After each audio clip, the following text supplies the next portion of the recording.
Hello, അങ്ങനെ ചെമ്പനീർ പൂവ് പുതിയ പ്രൊമോയില് നമ്മുടെ ദേവു നമ്മുടെ രേവതിക്ക് വേണ്ടിയുള്ള ഒരു പൈസയ്ക്ക് വേണ്ടി ഒരു ഫിനാൻസിയറിന്റെ അടുത്തേക്ക് പോകുമായിരിക്കും. അപ്പൊ അവിടെ പോകുന്നതിനിടയിൽ നമ്മുടെ അരുണിനെ കാണുന്നുണ്ട്. അപ്പൊ അരുണിന്റെ അടുത്ത് ഇങ്ങനെ പറയും, ഒരു പലിശക്കാരനെ കാണാൻ പോയതാണെന്ന് ഇങ്ങനെ പറയുമ്പോഴത്തേക്കും നമ്മുടെ അരുൺ പറയും, നീ ആരുടെ മുന്നിൽ കൈനീട്ടണ്ട, എൻ്റെ കയ്യിൽ പൈസയുണ്ട് എന്നും പറഞ്ഞ് നമ്മുടെ അരുൺ പൈസ കൊടുക്കുന്നു. ശേഷം നമ്മുടെ ദേവു ഈ പൈസ കൊണ്ടുപോയി നമ്മുടെ രേവതിക്ക് കൊടുക്കുന്നു. രേവതി ഭയങ്കര സന്തോഷത്തില് പൂക്കടയിൽ കൊടുക്കാനുള്ള പൈസ കിട്ടി എന്നും പറഞ്ഞിട്ട് ഓടിച്ചാടി സന്തോഷത്തില് വീട്ടിലൊക്കെ പറഞ്ഞിട്ട് ഓട്ടോയിൽ കയറി ഈ പൈസ പൂക്കടയിൽ കൊടുക്കാൻ പോകുന്നു. അപ്പൊ ഈ കാര്യം നമ്മുടെ ചന്ദ്രമതി വിളിച്ചിട്ട് മറ്റേ പെണ്ണിനെ വിളിച്ചു പറയുന്നുണ്ട്.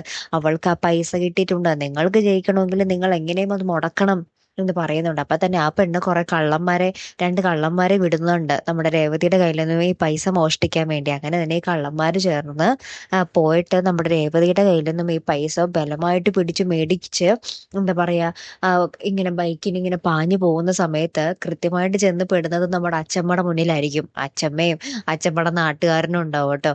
ഇവരിങ്ങനെ വഴിയിൽ ഇങ്ങനെ തടഞ്ഞു നിൽക്കുന്നുണ്ടാവും. ഈ കള്ളന്മാരെ തടഞ്ഞ് നമ്മുടെ അച്ചമ്മയും ഈ അച്ചമ്മയുടെ നാട്ടുകാരനും കൂടെ നിൽക്കുന്നുണ്ടാവും. ഇങ്ങനെ നമ്മുടെ അച്ചമ്മയായിരിക്കും ഈ പൈസ തിരികെ നമ്മുടെ രേവതിക്ക് മേടിച്ചു കൊടുക്കാൻ പോകുന്നത്. ചന്ദ്രമതിയാണ് ഇതിന് പിന്നിൽ കളിച്ചത് എന്നും എല്ലാവരും അറിയും, അല്ലേ കൂട്ടുകാരെ? കാത്തിരിക്കാട്ടോ, അടുത്തൊരു വീഡിയോയുമായി വരുന്നത് വരയ്ക്കും. Good bye.